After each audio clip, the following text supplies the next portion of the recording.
En este video vamos a resolver el siguiente problema. Nos dicen que hay que considerar una viga de hormigón G25 de 40 por 80 centímetros con 3 barras de acero inferiores de diámetro F25, una distancia al eje de 5 centímetros, y además nos dicen que la viga posee un refuerzo en compresión de 3 barras de acero superiores con un diámetro F22, ¿cierto? Y una distancia al eje también de 5 centímetros como indica la figura. Nos dicen que consideremos que el acero es un A630 420H. Que nos piden varias cosas, pero en primer lugar, el momento de agrietamiento y la curvatura asociada, o sea, la curvatura de agrietamiento. Entonces, en primer lugar, yo siempre recomiendo que anotemos la geometría y los datos del problema. El H serían los 80 centímetros de la altura de la viga, el B sería el ancho de la viga, 40 centímetros, el D sería la distancia desde la parte de arriba al eje de las barras en tracción, 75 centímetros, y el D', ¿cierto?, sería la distancia al eje de las barras de arriba, 5 centímetros. El área de acero y el área de acero en compresión, ¿cierto?, lo puedo calcular como 1473 milímetros cuadrados o 1140 milímetros cuadrados para cada una. El acero, ¿cierto?, es una 630-420H, por lo tanto, el módulo de elasticidad lo podemos considerar como 200 gigapascales o 200.000 megapascales, la tensión, ¿cierto?, de fluencia 420 megapascales, y el epsilon i, ¿cierto?, la deformación de fluencia la podemos calcular, ¿cierto?, como la división de Fi partido n sub s, es decir, 2 por 1000 o 0.0021 aproximadamente. El hormigón es un G25, por lo tanto tenemos que F sub C' es 25 megapascales. Tenemos que el módulo de elasticidad del hormigón se calcula mediante esta fórmula cuando trabajamos con megapascales, y es 23.500 megapascales, y la tensión de rotura es, también calculada con esta fórmula, 3.15 megapascales. Entonces, en la primera parte nos preguntan, calcule el valor del momento de agrietamiento y la curvatura asociada. El MCR y el FICR también, estarán dados por estas ecuaciones de acá. Entonces, si nosotros vemos estas ecuaciones, ¿qué necesitamos? La inercia bruta, la tensión de rotura, esto lo tenemos, y la distancia al eje neutro, es decir, h medios, en esta condición, ¿cierto?, de fase 1. Para el FICR simplemente necesitamos los datos anteriores y el MCR. Entonces, primero calculemos la inercia bruta con respecto al eje neutro. Es B por h al cubo partido en 12, y yo lo calculo en milímetros cuadrados y me da este valor de acá, 1.7 por 10 a la 10 milímetros a la cuarta. Entonces yo reemplazo en la ecuación de el momento agrietado, ¿cierto?, o el momento de agrietamiento, y me da un valor de 134.4 kN por metro, o respectivamente, ¿cierto?, newton por milímetro. Acordémonos que megapascales es igual a newton partido por milímetro al cuadrado. Entonces ahí yo intento ser consistente con las unidades, y en todos los cálculos que estoy haciendo yo ocupo newton y milímetro, ¿ya? Los resultados los voy a escribir en kilonewton por metro. También podemos calcular el FICR con esta ecuación de acá, ¿cierto?, con los datos que acabamos de encontrar, y me da que es 0.000335 1 partido en metro, o bien podemos considerar esto radianes partido en metro, a lo mismo, ¿cierto?, es adimensional. Entonces tenemos el primer resultado de la parte A, 134.4 kN por metro es el momento de agrietamiento, y la curvatura de agrietamiento son 3.35 por 10 a la menos 4, 1 partido en metro, ¿cierto? Y esto lo pasé, ¿cierto?, a notación científica. Bien, entonces ahora, en la parte B, ¿qué nos dicen? Determina el desplazamiento del eje neutro en fase 2 y obtenga las tensiones en las barras de acero de refuerzo y la tensión en compresión máxima del hormigón para un momento flector positivo aplicado de 150 kN por metro. Entonces, para este momento aplicado, nos preguntan si es que el hormigón está en fase 2 o no, y tenemos que justificar. Entonces, empecemos con esto. En la fase 2, el eje neutro sabemos que se va a desplazar hacia arriba a causa del agrietamiento, ¿cierto? La posición de este eje neutro se determina según esta fórmula, que es C, el eje neutro, K multiplicado por D. Donde K es un factor, ¿cierto?, que se determina mediante esta ecuación, que sale, ¿cierto?, de las relaciones geométricas y de las tensiones, ¿cierto?, de las propiedades de la viga. Y es esta ecuación para una viga doblemente reforzada. Acá tenemos el agregado, ¿cierto?, de la cuantía de acero superior o de compresión. Entonces acá, simplemente, para encontrar este K necesitamos la razón modular, o el N, ¿cierto?, que me da 8.51, la cuantía en tracción, que es simplemente A sub S partido en B por D. Aquí estoy de nuevo trabajando en milímetros. El A sub S era 1473 milímetros cuadrados. El D son 750 milímetros o 75 centímetros, ¿cierto? El B son 40 centímetros o 400 milímetros. Entonces yo calculo la cuantía tanto en tracción como en compresión y me dan estos valores. Yo ahora con todo esto yo puedo meterme en la ecuación del K y obtener un K igual a 0.2312. Entonces este K me reduce, ¿cierto?, el valor de D y ese valor va a ser igual a el eje neutro o la distancia, ¿cierto?, desde la parte superior de la viga hasta el eje neutro. Esa es K por D, donde D es la distancia, recordemos, hacia las barras de abajo o al eje de las barras de abajo. Entonces el eje neutro me dio 17.34 centímetros. Acá podemos ver que el eje neutro original estaba a la mitad, ¿cierto?, de la viga en fase 1. Y después, luego pasando a fase 2, tenemos que se desplaza al producirse estas grietas en la parte de abajo. Bueno, acá podemos ver la distribución, ¿cierto?, de tensiones, donde la deformación del acero en tracción es menor a la deformación de fluencia, ¿cierto?, porque estamos todavía en fase 2. Y bueno, con los valores que acabamos de encontrar, podemos calcular las tensiones para un momento flector aplicado de 150 kN por metro. Entonces, con la posición del eje neutro, vamos a poder determinar la inercia agrietada, que se calcula como aparece en esta fórmula para cuando tenemos acero, ¿cierto?, en compresión en la parte de arriba, o bueno, doblemente reforzado, que se agrega a la fórmula, ¿cierto?, la parte del acero en compresión, o digamos de la parte de arriba. Entonces, reemplazando los datos que acabamos de encontrar, que el C eran 17.34 centímetros, o bien 173.4 milímetros, ¿verdad? Yo reemplazo todo esto aquí. Tengo el N, que era 8.51, el D', ¿cierto?, son 50 milímetros o 5 centímetros. Entonces yo trabajando todo esto en milímetros me da un valor de la inercia agrietada de 5.01 aproximadamente por 10 a la 9 milímetros a la cuarta.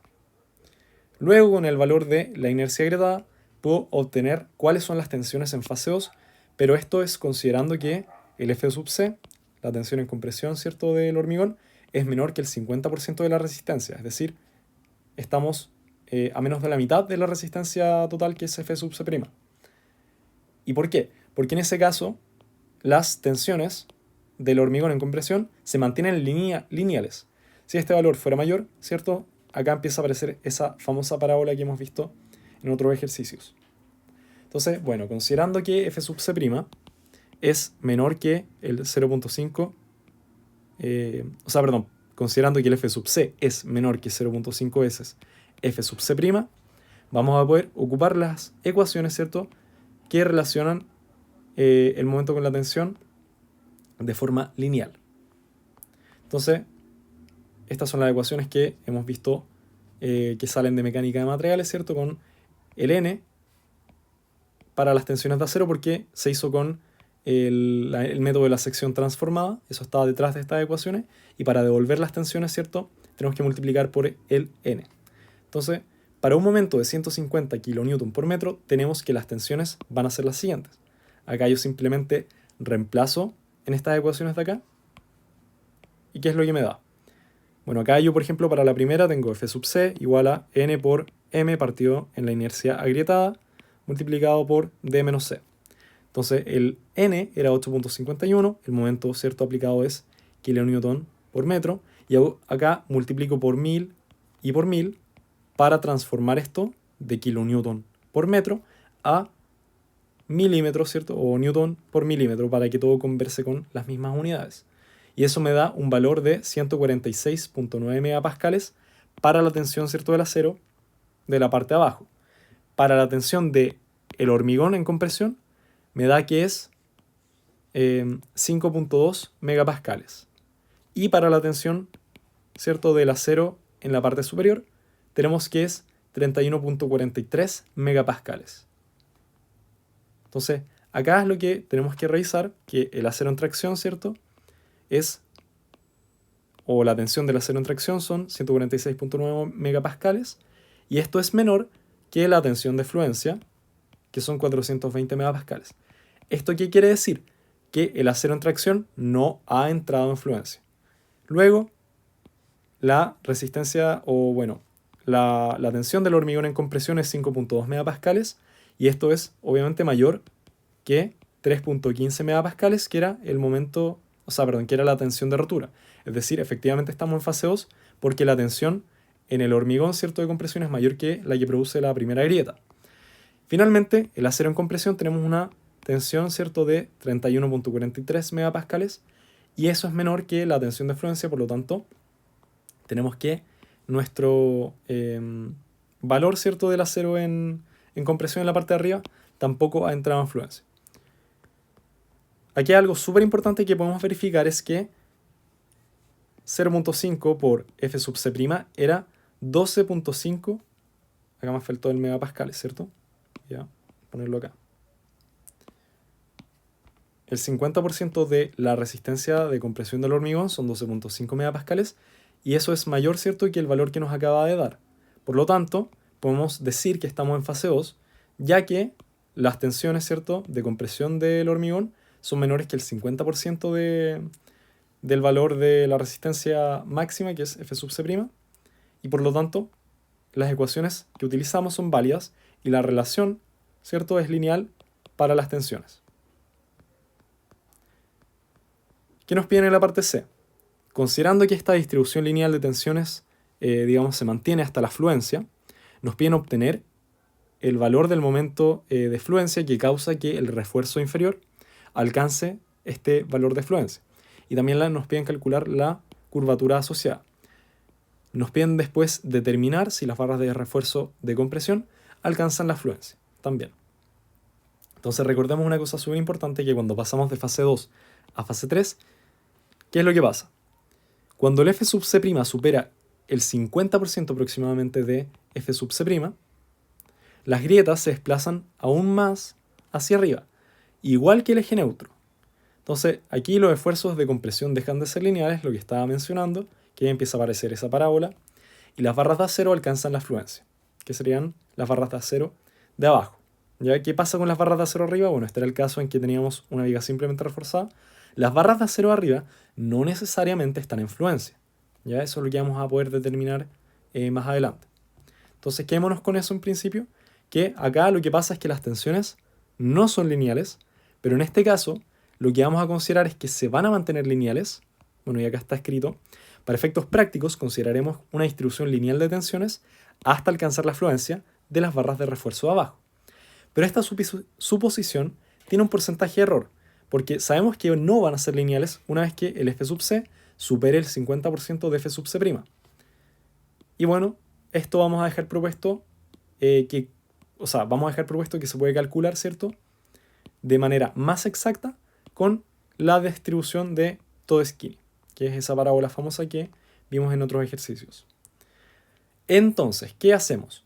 Considerando, ¿cierto?, la distribución lineal de tensiones, aún hasta llegar a fluencia, podemos escribir las ecuaciones para las tensiones en términos del momento, ¿cierto?, simplemente despejando este momento para el otro lado.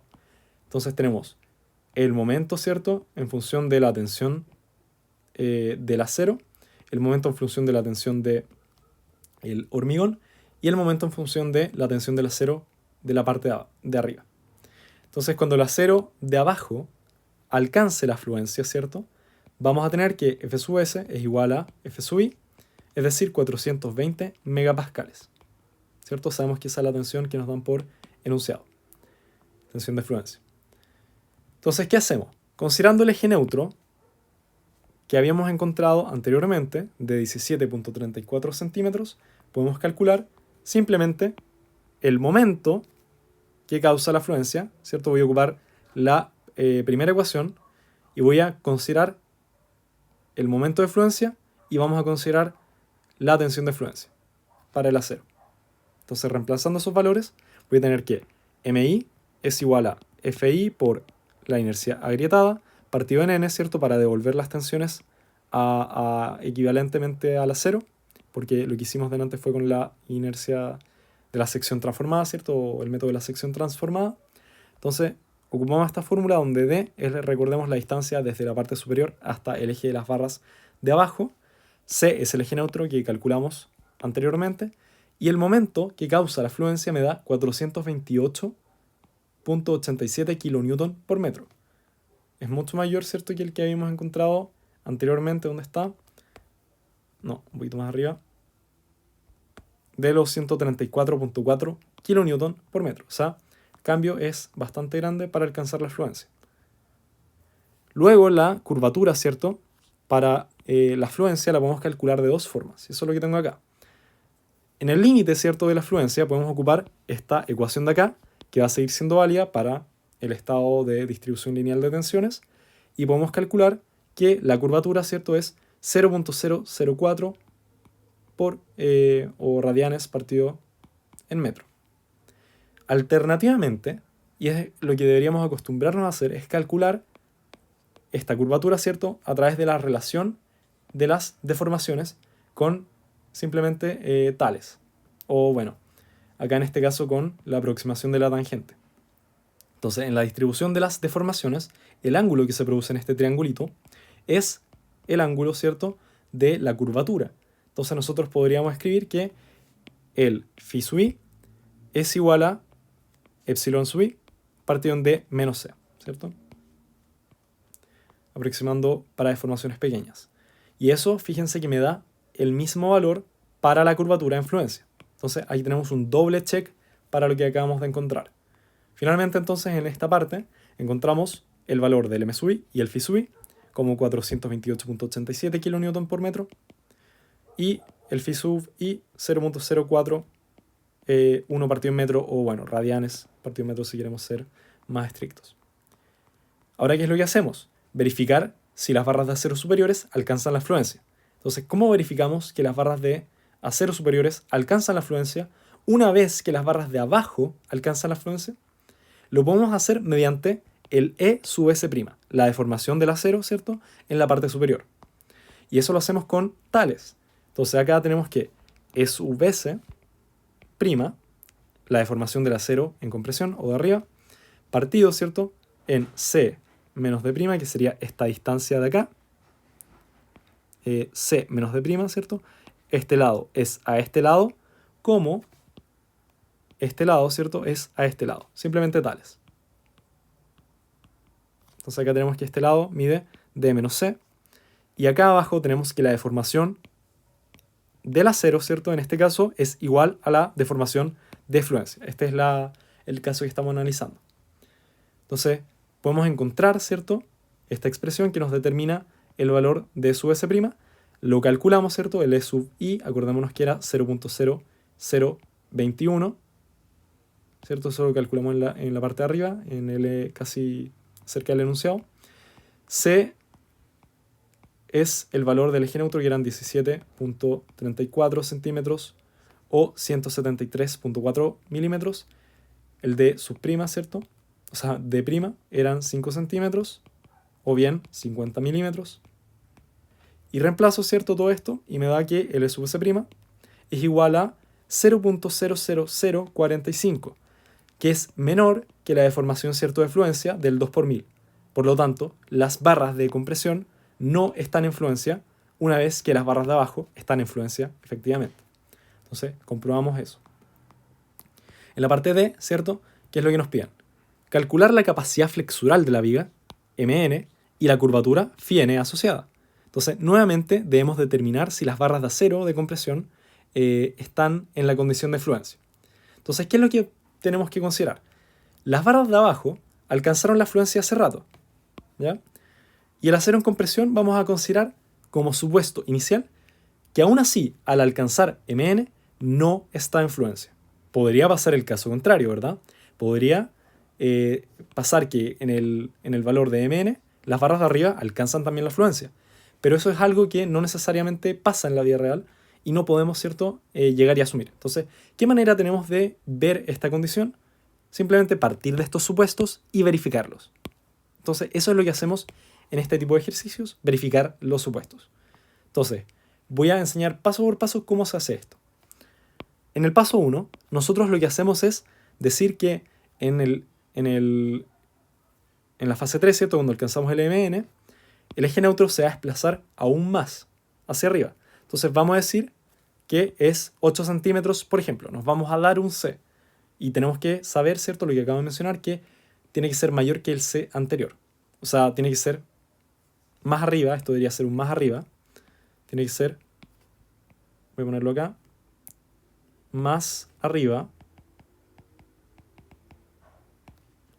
que esto. Ahí me quedó un poco fail porque le había puesto el menos, pero quería decir que sabemos que se va a desplazar más aún hacia arriba y tiene que ser entonces menor a 17.34. No tendría sentido que fuese más abajo. Entonces, conociendo C, que nos dimos este valor, vamos a poder obtener ¿qué cosa? El E sub C'. Entonces, ¿cómo hacemos esto?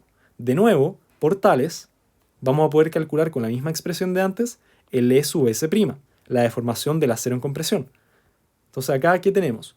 Yo reemplazo el C, que es los 8 centímetros, tengo el D sub', que era 5 centímetros, D sub', y dale con D sub'. El D', partido en los 8 centímetros o 80 milímetros del C, y esto me da que la deformación del acero, ¿cierto? En compresión en la parte de arriba, es aún así menor que el 2 por 1000, que es la deformación de fluencia. Entonces, podemos concluir que con un eje neutro de 8 centímetros en el valor, ¿cierto?, de la fase 3 o en el valor nominal, aún así no está en fluencia para esa condición. Pero tenemos que verificar que esto realmente sean 8 centímetros. Entonces vamos apuntando hacia allá. ¿Qué podemos calcular ahora cuando tenemos la deformación E sub S'? Podemos calcular la tensión del acero superior, ¿cierto? El F sub C', F sub S', perdón. Y esto lo hacemos, ¿cierto?, como F sub S' igual a F sub S, epsilon sub S, perdón, multiplicado por E sub S. Porque recordemos que las tensiones son de esta forma cuando estamos en el rango lineal elástico. Entonces son 226 megapascales la tensión, ¿cierto?, del acero en compresión. Y son menores estas tensiones que las de fluencia. Entonces, efectivamente, bueno, de nuevo vemos que el F sub S' o la tensión, ¿cierto?, del acero en compresión no alcanza la fluencia. Ahora, conociendo el F sub S', la tensión del acero en compresión, podemos calcular el equilibrio y obtener, ¿cierto?, el MN. Entonces, veamos este dibujo un poquito detenidamente antes de continuar. ¿Qué es lo que tenemos acá? En esta parte se está aplicando, ¿cierto?, un momento nominal que causa, ¿cierto?, que el eje neutro se desplace aún más hacia arriba. Entonces, ese eje neutro vamos a considerar, ¿verdad?, que es 8 centímetros. La distribución de tensiones y deformaciones es la siguiente. Partamos con la distribución de deformaciones. Tenemos que abajo las barras de acero ya alcanzaron la fluencia hace rato. Entonces, ¿qué es lo que pasa? La deformación del acero es mayor que la de fluencia.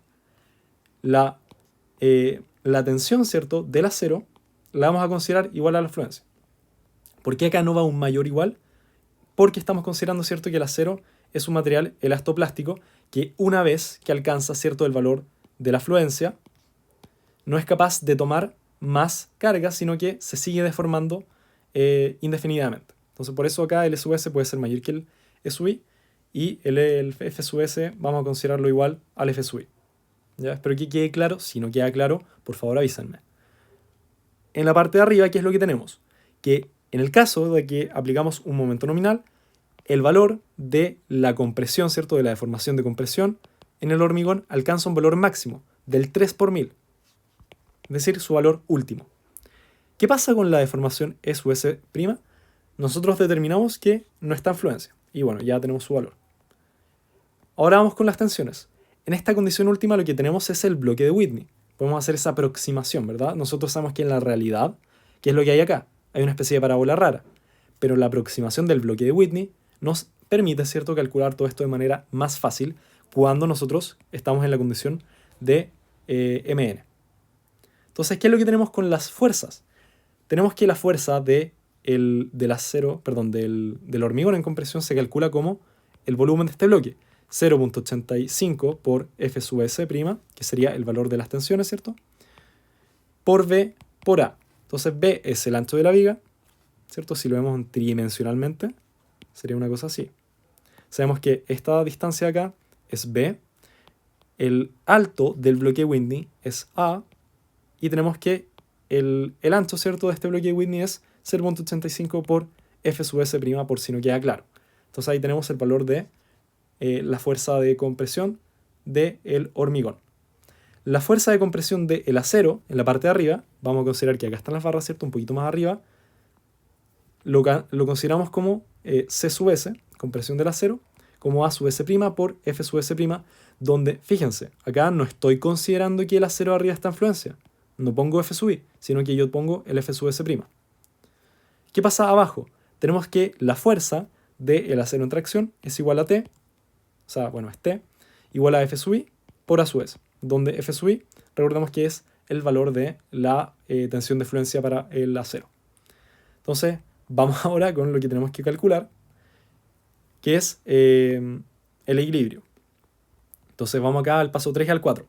Calculamos la fuerza de compresión del acero superior, ¿cierto? Como F sub S por A sub S, que nos había dado 226 megapascales por el área, ¿cierto?, del acero en compresión.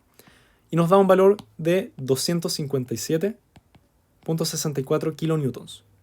Luego calculamos cuál es la fuerza del acero en tracción y la del hormigón en compresión, es decir, el T y el C sub C. Entonces, ¿cómo calculamos el T? Como A sub S por FI, donde FI, recordemos que es 420 megapascales, dato enunciado, tensión de fluencia.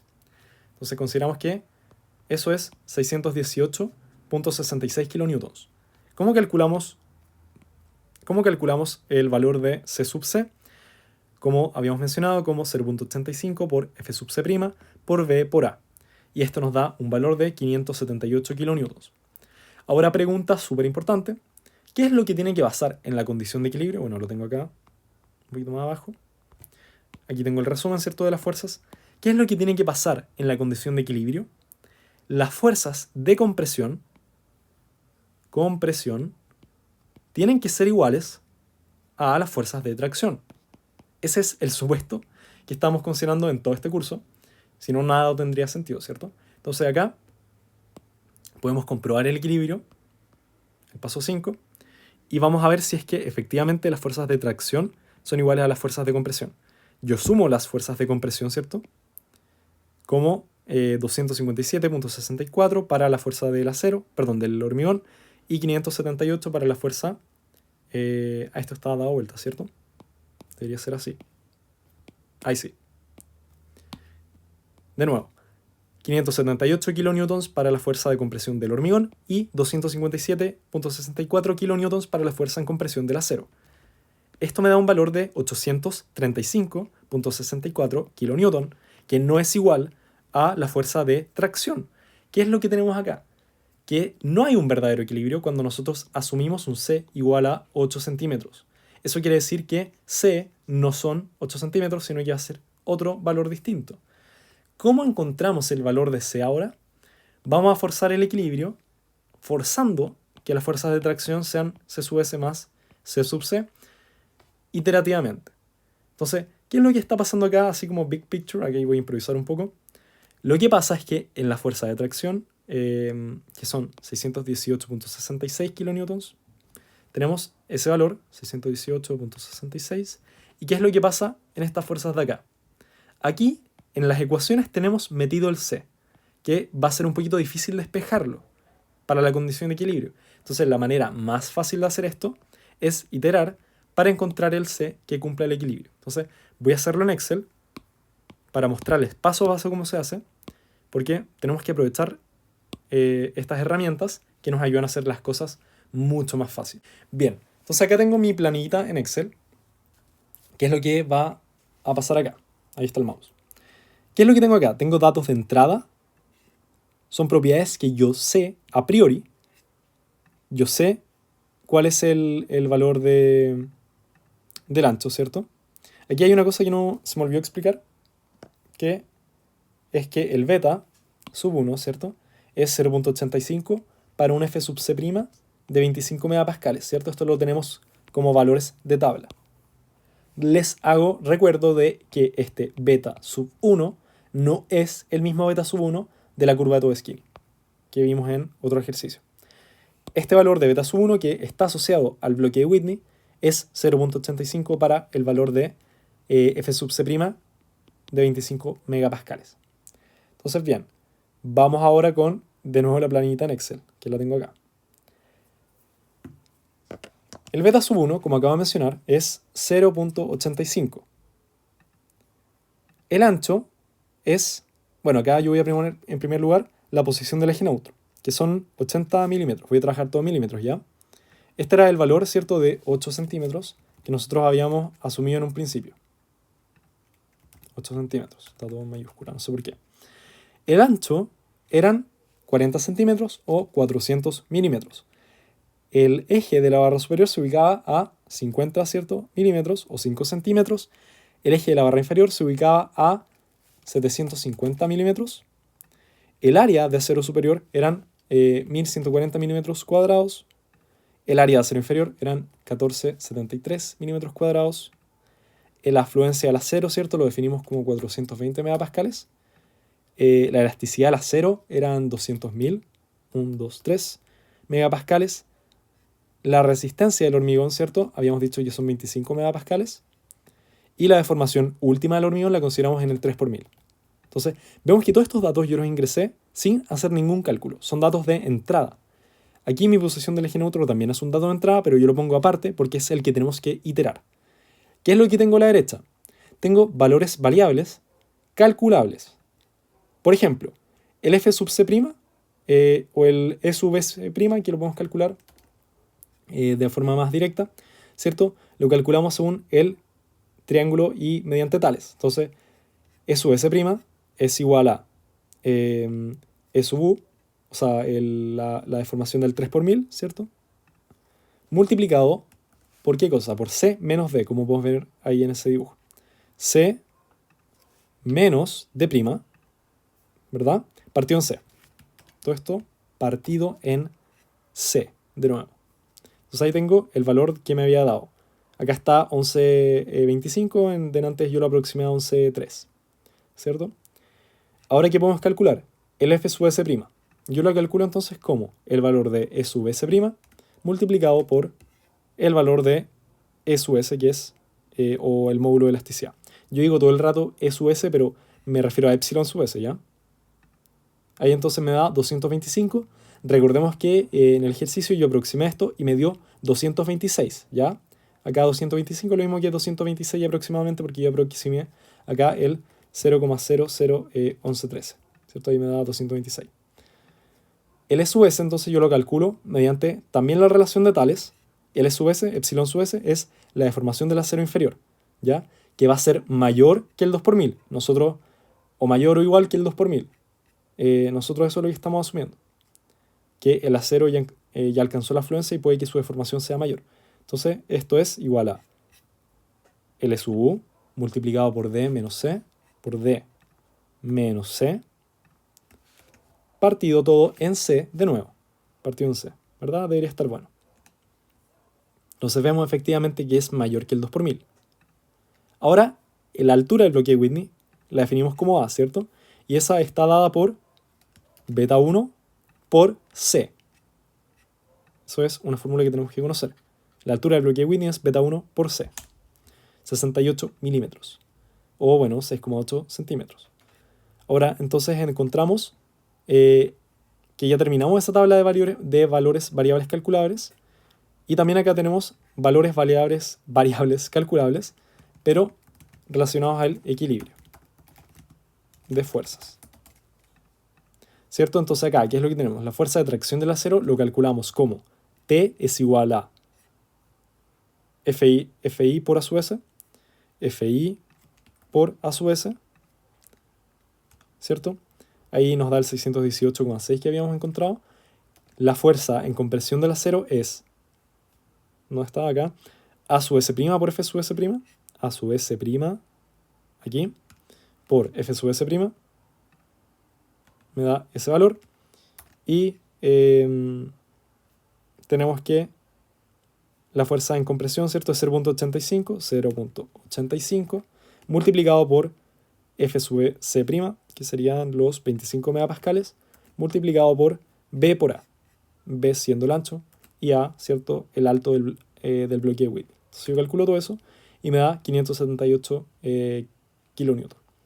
Entonces acá mucho ojo.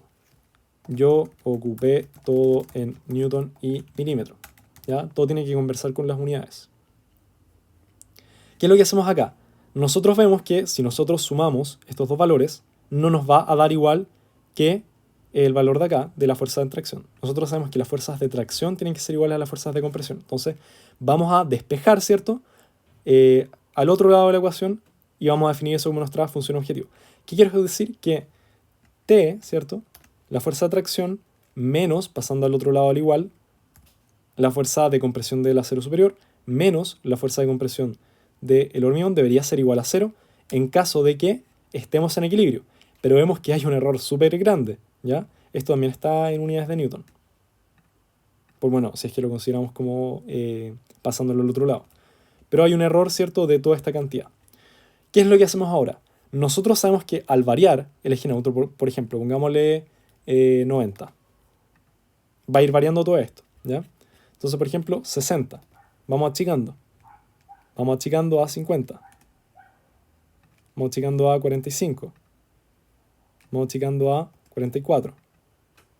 Vamos achicando a 46. Al final esto va a ir variando, ¿cierto? 3 quizás. Nos vamos para el otro lado. Entonces, bueno, esto no lo tenemos que hacer obviamente probando cada valor, sino que hay una función acá en datos, análisis de datos, buscar objetivos, ¿cierto? Y nos dan 3 opciones. Tenemos que definir esta celda, que es la de la función objetivo, con un valor de 0. Tenemos que cambiar la celda del eje neutro, ¿cierto?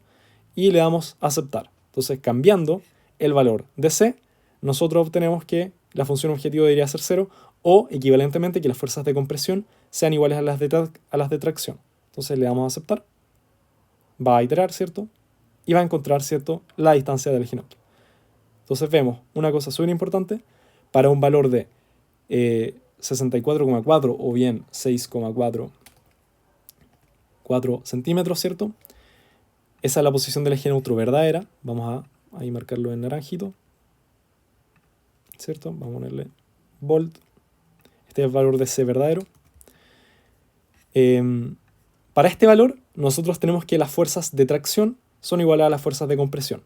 Entonces, esta es una forma muy sencilla de calcular, ¿cierto?, el valor de C. Y finalmente, una vez que tenemos el C, podemos hacer equilibrio de momento, por ejemplo, en este punto, y calcular el MN. Entonces, acá tenemos que hacer unos checks. ¿Cuáles eran nuestros supuestos iniciales? Que el acero ya estaba en fluencia y vemos que su deformación es mayor que el 2 por 1000. Por lo tanto, está en fluencia. Obviamente superó el valor de fluencia, que es 2 por 1000. Luego habíamos definido que el acero arriba no estaba en fluencia. Y vemos que su deformación, ¿cierto?, es menor que el 2 por 1000. Es menor que el valor, ¿cierto?, E sub I, que son... ¿Dónde está? Bueno, no lo tengo acá escrito, pero es 2 por 1000, ¿cierto? O del 0.0021 que habíamos calculado. Entonces esto es menor y el acero entonces arriba no está en fluencia. Aquí comprobamos que cuando el acero inferior, ¿cierto?, está en fluencia, el acero superior no necesariamente está en fluencia. 6,44 centímetros. Bien, ahora entonces vamos a calcular el M sub n y el phi sub n de acorde al equilibrio. Entonces acá yo escribí, ¿cierto? Bueno, voy a mostrar todo. Escribí lo que había mencionado, que la deformación del acero arriba es menor que el 2 por 1000, que es 0.00021, que habíamos calculado por enunciado, ¿cierto? Y que la deformación del acero abajo es mayor que el 2 por 1000, o sea, ya alcanzó la fluencia, a pesar de que el FI, ¿cierto?, se mantiene en 420 megapascales. Bueno, si nosotros hacemos sumatoria de momento en este punto, podemos calcular que, bueno, esta fuerza, que va a ser la fuerza de tracción, no tiene brazo, y las fuerzas que tienen brazos son la fuerza de compresión del hormigón y la fuerza de compresión del acero. ¿Cuáles son las distancias? Podemos ver acá que el brazo de la fuerza de compresión del hormigón es D menos A medios, y el brazo de la fuerza de compresión del acero es D menos D'. Entonces acá tenemos exactamente eso, que el momento nominal se calcula como una ecuación de equilibrio de momentos, C sub C partido, o sea, por D menos A medios, más C sub S por D menos D'. Entonces acá calculamos simplemente reemplazando lo que nosotros habíamos encontrado.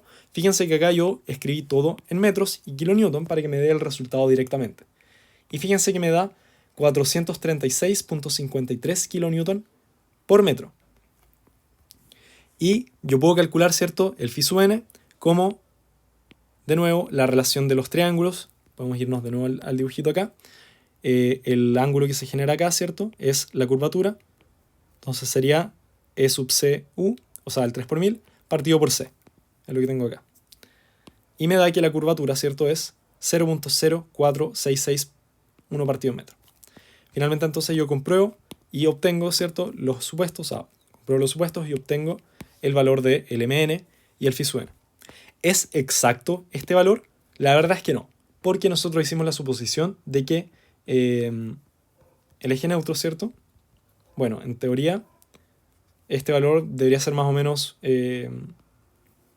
exacto ocupando el bloque de Whitney, pero me refiero que el valor de la afluencia, ¿cierto?, no va a ser exacto, porque nosotros hicimos esa suposición de que los esfuerzos se mantienen lineales hasta llegar a fase 3, o bueno, pasando la afluencia. Entonces, ¿qué dejo de propuesto acá? Dibujar el diagrama de momento curvatura, ¿cierto? Ya tenemos todos los puntos, es súper fácil. Tenemos que dibujar, ¿cierto?, el punto de la fase 1, ¿cierto? Ese es el momento de agrietamiento. Luego tenemos la fase 2 hasta el m sub i. Y después la fase 3 termina en el mn. ¿Qué vamos a poder ver acá? Que, por ejemplo, el mn, ¿cierto? ¿Cuál fue la diferencia que tuvo con el mi? Vamos a copiarlo y pegarlo acá abajo para que podamos ver esto. Copiar y pegar. ¿Qué podemos ver acá? Que la diferencia que hubo al pasar del momento de fluencia al momento nominal es súper chica, pero la diferencia que tuvimos, ¿cierto?, al pasar de la curvatura, de fluencia hacia la curvatura de nominal va a ser mucho más grande. Entonces, podemos ver que hay una pérdida, ¿cierto?, de rigidez, como podemos ver por ese cambio de pendiente, y eso es la condición que nosotros podemos ver también al dibujar el diagrama de momento curvatura. Entonces, este es ese ejercicio. Tenemos todo calculado, no nos piden nada más, ¿cierto? Y también dejo propuesto calcular la ductilidad. La ductilidad la calculamos como phi sub n, ¿cierto?, partido en phi sub i. Esa va a ser nuestra ductilidad, que si no me equivoco le ponemos mu en el curso. Bien, ese ha sido este ejercicio, espero que se haya entendido.